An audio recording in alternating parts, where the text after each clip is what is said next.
O programa Caminho da Universidade tem a satisfação e a alegria de trazer pela primeira vez uma pessoa muito especial, uma pessoa ligada à cultura, às letras. Trata-se da acadêmica, a confreira, professora, doutora e pós-doutorado, Karen Sbinaicher Brito. Ela vai falar um pouquinho sobre a sua carreira, da sua experiência internacional e também nos contar esse amor que ela tem pela educação, que através desse instrumento ela transformou e continua transformando a vida das pessoas. Minha cara doutora Karen Sbinaicher Brito, mas seja muito bem-vindo ao programa Caminho da Universidade da TV 1000, que é afiliada à TV Cultura do Brasil. Olá, cumprimento a todos que estão nos assistindo, agradeço por isso e também agradeço ao professor Aloysio por ter me feito esse convite. Vai ser muito bom conversarmos hoje um pouquinho mais sobre ensino, línguas, letras e a nossa Academia de Letras de Porto União da Vitória. Muito bem, na verdade, nós que agradecemos a sua presença, a sua disponibilidade para socializar tantas coisas boas que a senhora construiu através dessa palavra mágica, educação. Então, nós temos certeza que o público de casa, os nossos ouvintes, terão realmente uma aula hoje. Concorda comigo, professora? Eu espero que sim. Conhecendo o seu potencial, sabendo da sua espontaneidade, da sua facilidade em comunicação, tudo isso realmente faz uma diferença na hora da entrevista. Mas nós temos que conhecer quem é esta menininha Karen, onde nasceu, a sua família, por gentileza. Nos fale, pode falar o nome dos pais, dos irmãos, irmãs. Eu não conheço toda a sua família, conheço o pai. Fique à vontade. Obrigada pelo menininha, né? E é menina? Então, professor, eu sou natural aqui de União da Vitória. Os meus pais vieram de outros lugares, né? Minha mãe é do Rio Grande do Sul, de Marcelino Ramos. Meu pai veio com o irmão e os seus pais da Alemanha, em 51, se estabeleceram já aqui, porque aqui na cidade morava um tio da minha avó, o senhor Bruno Bea. Então eles já tinham quem os recebesse aqui por um período de tempo até eles conseguirem iniciar os seus trabalhos, né? E alugarem a sua casa. Então, eu tive 2 irmãos, eu digo tive porque o mais novo já é falecido, o Hardy, que é médico, e o Cláudio era engenheiro civil, meu irmão. E nós nascemos num lar que eu só tenho que agradecer muito, principalmente a Deus, também aos meus pais, aos meus avós, pelo cuidado com que eles sempre tiveram com a nossa educação. Apesar de serem pessoas bem simples, que estavam enfrentando aqui uma nova adaptação. Meu avô tinha 40 anos quando veio, minha avó 37, e eles tinham que iniciar a vida, né? Novamente. Os meninos, no caso meu pai com 10 anos, meu tio com 11, tinham que aprender o idioma, tinham que iniciar a ida à escola e o fizeram muito bem, foram sempre ótimos alunos, estudaram primeiramente no Túlio de França, depois no Colégio São José e sempre foram muito dedicados. Meu tio também ao esporte, meu tio Guinter era tenista de mesa, né? Ele representava o município de Porto União nesse esporte. Então, a nossa casa tinha muitos livros. Meus pais liam muito, minha avó lia muito até o fim da vida. ela lia autores brasileiros em língua alemã, porque ela não tinha o conhecimento muito bom da língua portuguesa. O meu pai, meu tio e meu avô se esmeraram nesse aprendizado. Ela não, ela ficou um pouco mais em casa e manteve um grupo de amizade mais de pessoas de origem alemã. Mas assim, ela fazia questão de assistir o jornal na TV todos os dias em português. Então ela conseguia conversar, né, se comunicar. Mas eu queria dizer que do cuidado que meus pais e meus avós tiveram conosco em casa, de nós termos sempre muita leitura à disposição, de sermos incentivados ao estudo toda a nossa vida. A minha mãe, uma época, ela comprava fascículos que saíam semanalmente nas bancas para montar enciclopédias, que nós utilizamos muito nos estudos e para ler. O meu pai nos incentivava muito ao estudo também, sempre nos desafiando.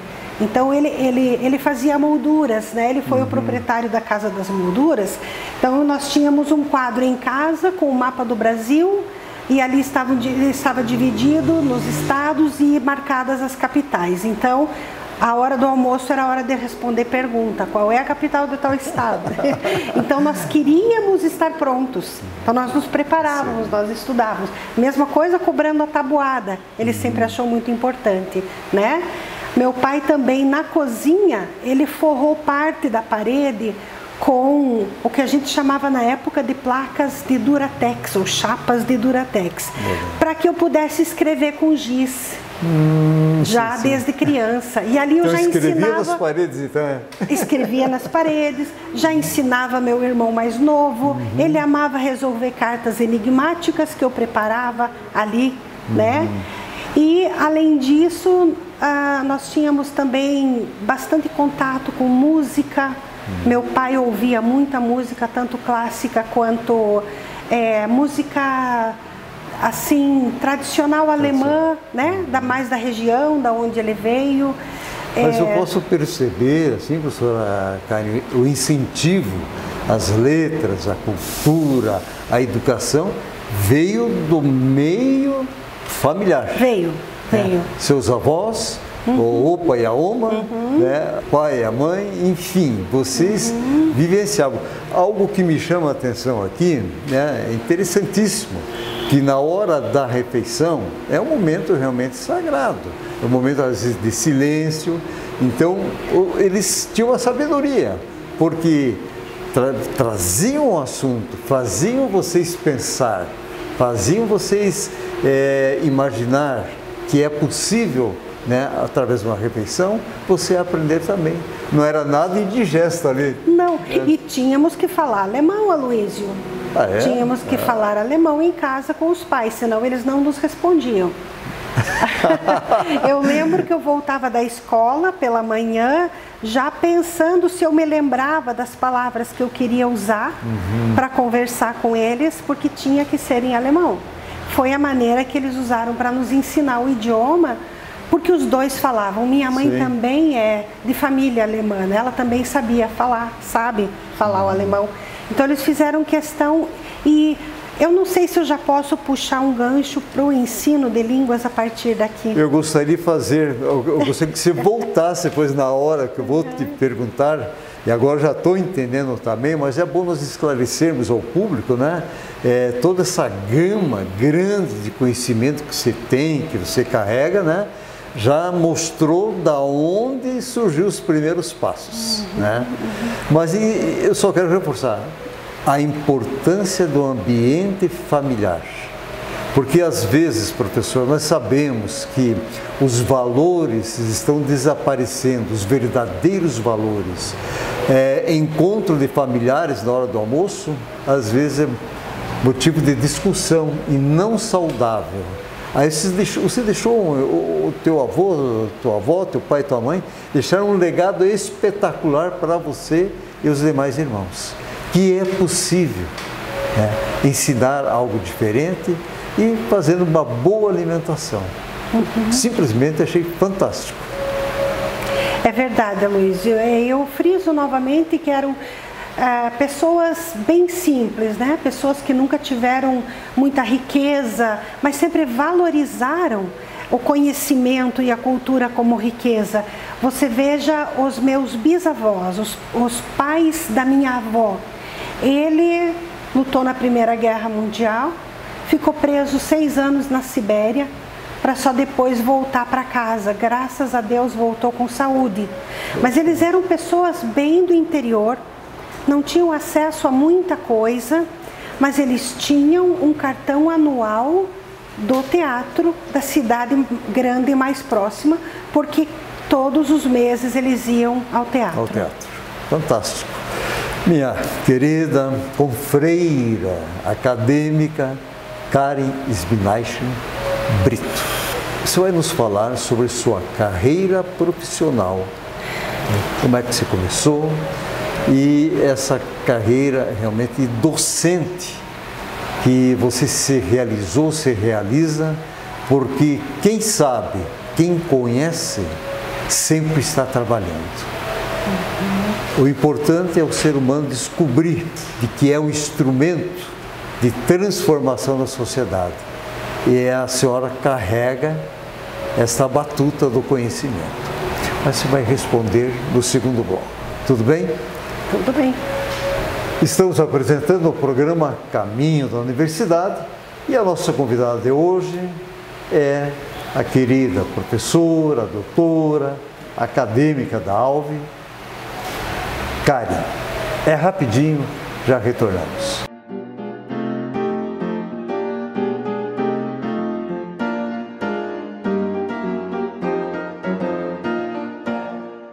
Estamos retornando com o programa Caminho da Universidade e hoje a presença querida dessa profissional de educação extremamente dedicada, nossa confreira acadêmica, professora com especialização, mestrado, doutorado e pós-doutorado, Karen Sbinachen Brito.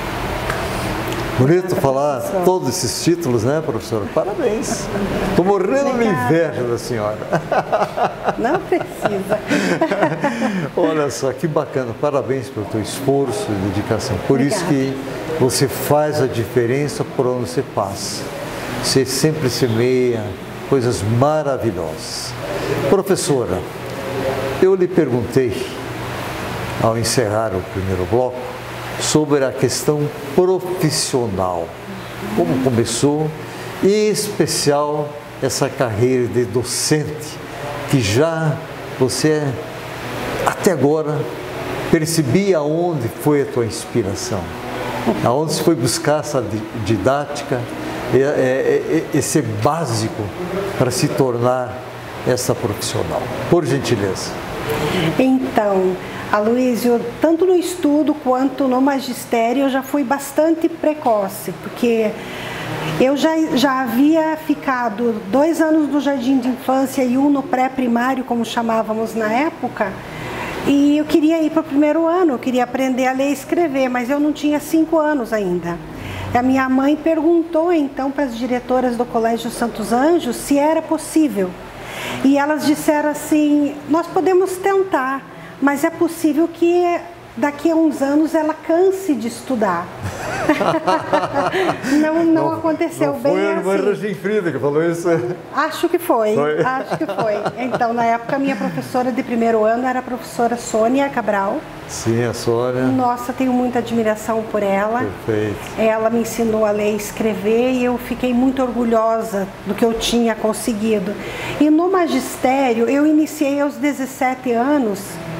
Foi também um certo desafio, porque... Menor de idade já, professora. Sim, eu já estava cursando letras, né? Estava cursando letras e na época o Frei Paulo, que trabalhava lá, me disse que estavam precisando de um professor de inglês para 4 meses só. Então seria um tempo de experiência, eu pensei, vou aceitar, né? Vou lá conversar com o Frei João. E aí eu achava que era para assumir as séries iniciais, mas não, era para o ensino médio. Ah, barra pesada. Ou seja, né, havia, né, na turma do terceiro ano, alguns alunos que haviam sido os meus colegas no ano anterior. Certo. Era porque o Frei Bertino, na época, iria fazer uma viagem, ia ficar esses 4 meses na Europa, participando dos congressos dele, fazendo as visitas que ele queria fazer. E o Frei João insistiu que eu assumisse que ele iria me ajudar. Foi aí que começou. Não foi fácil iniciar dessa forma, já com o ensino médio, porque nós sabemos, né, que nessa faixa etária os alunos também exigem um pouco mais da gente, né? Mas foi desafiador e eu acho que foi o desafio que me manteve tentando até eu perceber que eu podia.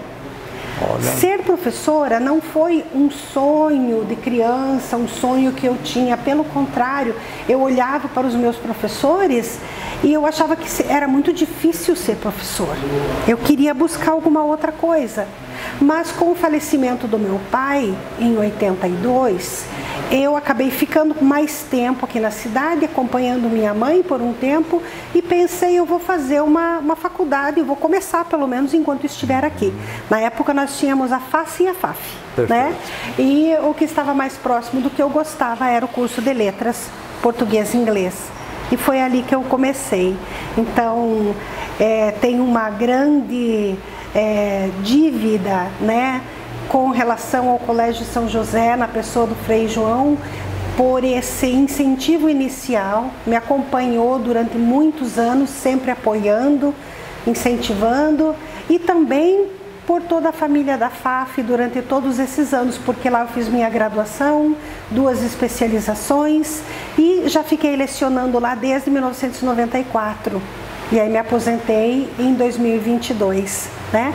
Mas a minha trajetória de docência, ela inclui quase tudo que você possa imaginar, assim, de escola básica, escola privada, escola pública, cursos privados de línguas, aulas particulares e o ensino superior também.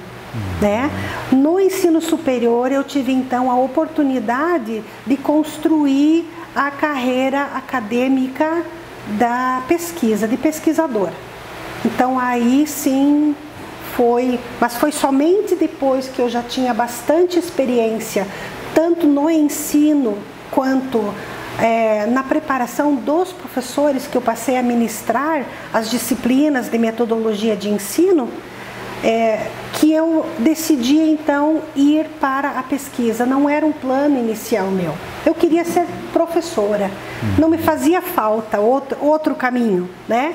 E o que acabou me incentivando foi a necessidade.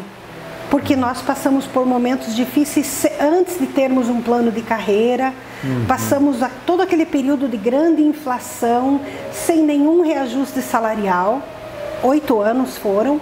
E chegou um ponto em que eu pensei assim, agora, ou eu vou atrás da titulação para seguir uma carreira de pesquisadora, ou eu mudo de profissão, porque não dava mais. Você deu um basta para decidir. Então pegou aquele período das vacas magras. Isso, né? Isso.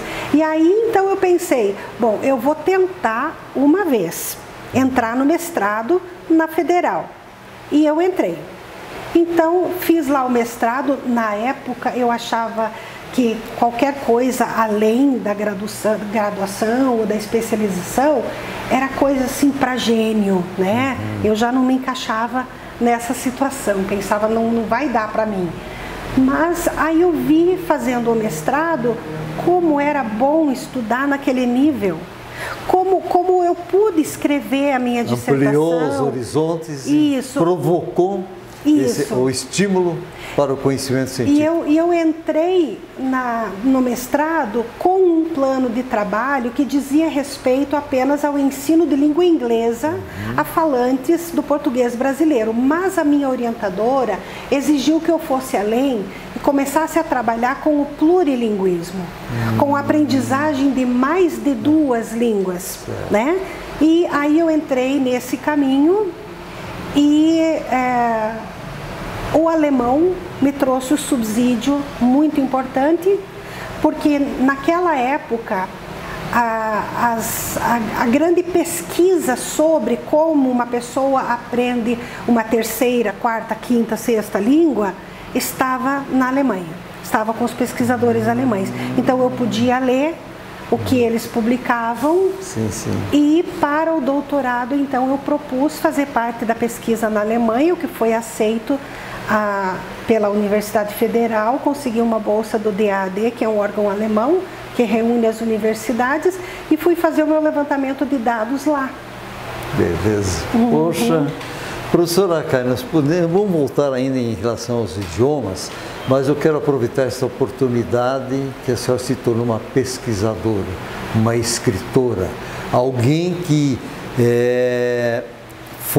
mergulhou nas profundezas das elucubrações científicas e descobriu que se identificou com tudo isso. Aí eu lhe pergunto, a Academia de Letras, a ALVE, fazia parte dos seus planos? Na época, não. Não, Aloysio, eu não via como eu poderia ter tempo para isso. Porque a universidade tomava muito do tempo, né?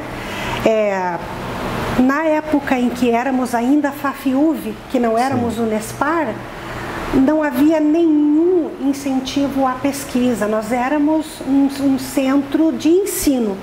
Né? Então nós dávamos, por exemplo, 25 aulas por semana, todas as noites, 5 aulas cada vez. Se você quisesse fazer pesquisa, você tinha que achar o seu tempo extra, né? Finais de semana. Livre iniciativa e por sua conta qualquer investimento. Depois mudou um pouco, depois as condições melhoraram para que a gente pudesse se dedicar mais à pesquisa, mas mesmo assim, enquanto eu estive trabalhando na Unespar, eu também sempre assumi algum cargo, como coordenação de curso, como direção de centros de áreas. Então, o meu trabalho, eu ficava muito envolvida no trabalho ali. Eu achava que eu não teria condições de me dedicar, né, no tempo com a ALVE. Mas depois que eu me aposentei, então, agradeço aos colegas aqui da ALVE que me incentivaram a participar. E tem sido um caminho maravilhoso, porque eu não imaginava que a ALVE fazia tantas coisas, eu não a conhecia, né? E que ela nos oferece tantas oportunidades de contatos nos municípios, na região, para desenvolver todos projetos. Os segmentos podem tranquilamente fazer parceria com a ALVE, né? E professora, qual é a cadeira que a senhora assumiu? Quem é o patrono? É interessante, já estamos trabalhando isso da ALVE e aqui, diretamente nos seus olhos, a senhora realmente sabe fazer a diferença. Eu observei em diversos eventos, que foi do ano passado, do que a senhora entrou, a sua dedicação, né? A sua disposição, não é elogio, nada disso, sua seriedade, o seu compromisso com a cultura, com as letras. A senhora é daquela que diz assim, eu vou, tal horário, vai e ainda vai antes do horário marcado. Parabéns. Obrigada. Nós precisamos realmente de pessoas que assumam, não é apenas o título. Às vezes tem pessoas que têm interesse, mas querem, eu sou, né, faço parte da Academia de Letras, tal. Não. Fazer parte é fazer a diferença, é se envolver. Nesse sentido, eu sou bem ao contrário, Aloysio. O título é o que não me interessa. Né? Então, eu ocupo atualmente a cadeira número 15, cujo patrono é o senhor Ari Miles. E tenho tido a felicidade de poder participar de diversos eventos, organizar também, auxiliar nas organizações.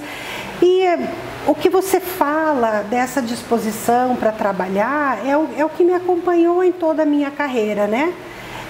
Sempre que nós queríamos alguma coisa a mais, seja para o curso, seja para a escola, seja para a própria carreira, eu aprendi que eu tenho que dar os primeiros passos para isso, eu tenho que encorajar outras pessoas a acompanharem e eu tenho que olhar, participar, ver como as coisas vão, senão nada acontece. Né? Eu acho que todos os que já estiverem em alguma posição de liderança, qualquer que seja, aprenderam isso, né? E a gente percebe, a senhora falou liderança, o verdadeiro líder, dentro daquele perfil de líder, tem que ter a capacidade da empatia. E a gente percebe quando a senhora assume alguma coisa, a senhora sabe se colocar no lugar do outro. Isso é fantástico, isso faz a diferença. Professora, eu sei que você está transbordando conteúdo, transbordando conhecimento. Nós teremos ocasiões em que nós podemos continuar essa conversa. Mas a senhora respondeu em parte, porque a Alemanha, para fazer doutorado, pós-doutorado, a pesquisa, então, a questão de idiomas. A senhora domina muito bem a língua alemã e a inglesa, né? Certo, certo. Idiomas foram sempre uma paixão para mim, né? Eu podia não saber disso quando era criança. Naquele momento, os pais e os avós ensinaram o alemão para todos os netos, os que quiseram aprender, é claro, né? Para você ter uma ideia, Luiz, além de nós termos que falar alemão em casa, com os pais e com os avós, a partir do momento que nós sabíamos ler e escrever em português, a minha oma nos dava aulas de alemão, de escrever e ler em alemão na casa dela. Ela mandou vir cartilhas da Alemanha e uma vez por semana nós íamos à casa dela para ela nos ensinar também a ler e escrever em alemão. Fantástico, olha só. Fazendo uma rápida analogia, hoje nós sabemos que o aluno recebe todo o material, recebe uniforme, recebe tudo, né?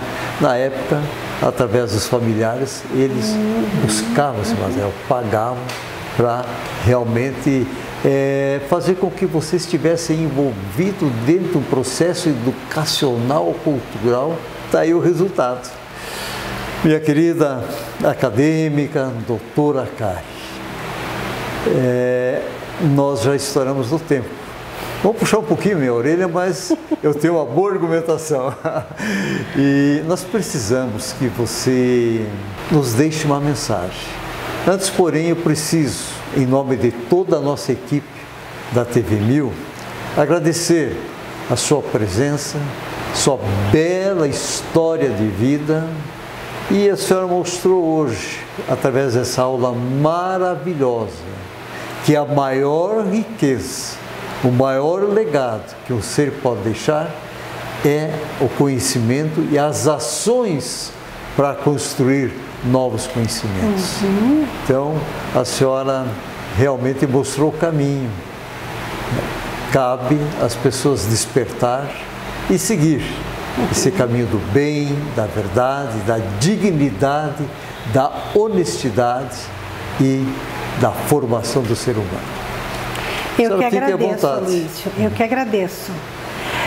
O que eu quero deixar como mensagem é o que você já observou que fez a diferença na minha vida, tanto profissional quanto de estudo, acadêmica ou mesmo familiar, porque Deus me permitiu também passar isso para o meu filho, que hoje trabalha usando 4 línguas diariamente, que todos têm algo a oferecer aos seus filhos. Então, na nossa mais tenra idade, fez diferença os avós e os pais terem tempo de estarem conosco, incentivando a leitura, lendo junto conosco, falando, ensinando muitas coisas e nos colocando e nos expondo a boa música, a histórias que traziam muito conhecimento de valores, principalmente, né? Então, todas as crianças merecem esse tipo de acompanhamento. A escola pode fazer muita coisa, mas não é um substituto para aquilo que os pais e os familiares podem fazer com a criança no sentido de incentivá-la e de ajudá-la com algo que ela vai levar para o resto da vida e que vai abrir muitas possibilidades. Muito bem. Ótima mensagem. Excelente. Parabéns, professora Kari. Obrigada. E, dando a oportunidade, amanhã depois, a senhora volta nos contando histórias maravilhosas com exemplos espetaculares. E minha querida confreira, doutora Kari, Eu tenho insistido semanalmente o seguinte aqui, que não existe problema sem solução quando você acredita no poder da palavra mágica educação. Até a próxima semana.